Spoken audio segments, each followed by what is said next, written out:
Nanawagan si Donald Trump sa mga Amerikano noong linggo na magkaisa. Yan po ay isang araw matapos ang assassination attempt sa kanya sa Butler, Pennsylvania.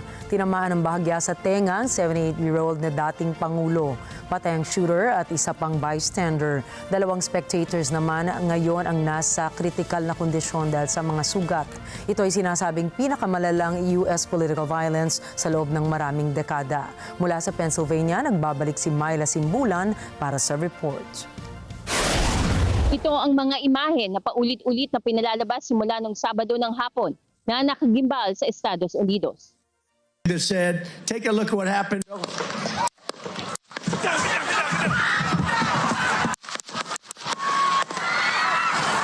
Matapos ang pamamaril, nag-post si Donald Trump sa kanyang Truth Social Network na ito na ang pagkakataon na kailangan tumayong nagkakaisa ang bansa.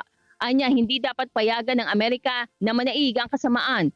Kinilala ng FBI ang suspect na si 20-year-old Thomas Matthew Crooks ng Bethel Park, Pennsylvania, isang komunidad na may layong 1 oras mula sa lugar ng rally.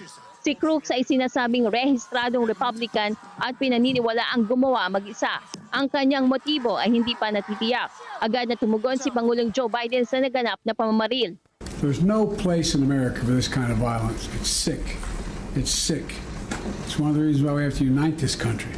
We cannot allow for this to be happening. We cannot be like this. We cannot condone this. Pinutol ng Pangulo ang kanyang weekend sa bakasyon na nito at lumipad pabalik ng Washington upang tumugon sa crisis.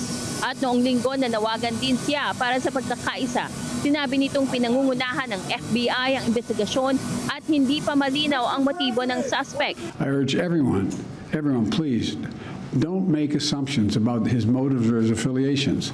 Let the FBI do their job and their partner agencies do their job. I'm instructed that this investigation be thorough and swift. Ipinag-utos din ng Pangulo na tiyakin ang seguridad sa Republican Convention na gaganapin sa Milwaukee kung saan tatanghaling opisyal na kandidato si Trump ng partido. Kinundanan ng mga leader ng iba't ibang bansa ang assassination attempt.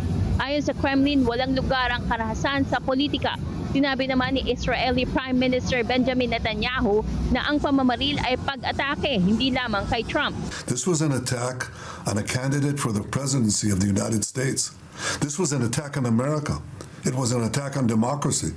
It was an attack on all the democracies. Sa mga imahe, nagagambala sa Amerika na may trauma na sa karahasan ng pamamaril at kaguluhang politikal. Hinawakan ni Trump ang kanyang tainga at napadauslos pababa matapos marinig ang ilang putok sa rally noong Sabado. Samot-saring reaksyon ang lumabas mula sa mga mamamayan. Ang ilan ay hindi makapaniwala, ang ilan ay tunay namang nadismaya.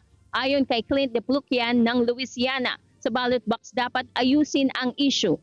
Yes, I'm a supporter. It's just it's very upsetting that it has gotten to this point that we can't just settle this at the voting booths. Si Anna Libold ay taga Georgia.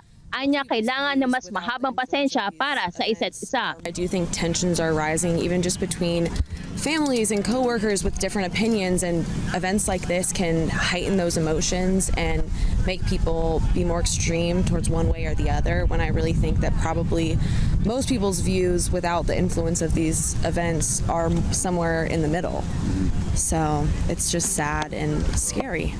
At para kay Trump, tuloy ang buhay. Sa kanyang Truth Social Media, sinabi nitong hindi niya hahayaan na pigilin ng isang shooter o assassin ang kanyang pangangampanya. Hindi sana tutuloy si Trump sa Republican Convention ng 2 araw, subalit nagbago ang isip nito at sinabing dadalo siya sa Milwaukee. Myla Simbulan, Swarthmore, Pennsylvania, para sa Mata ng Agila International. Trusted, connected, on point.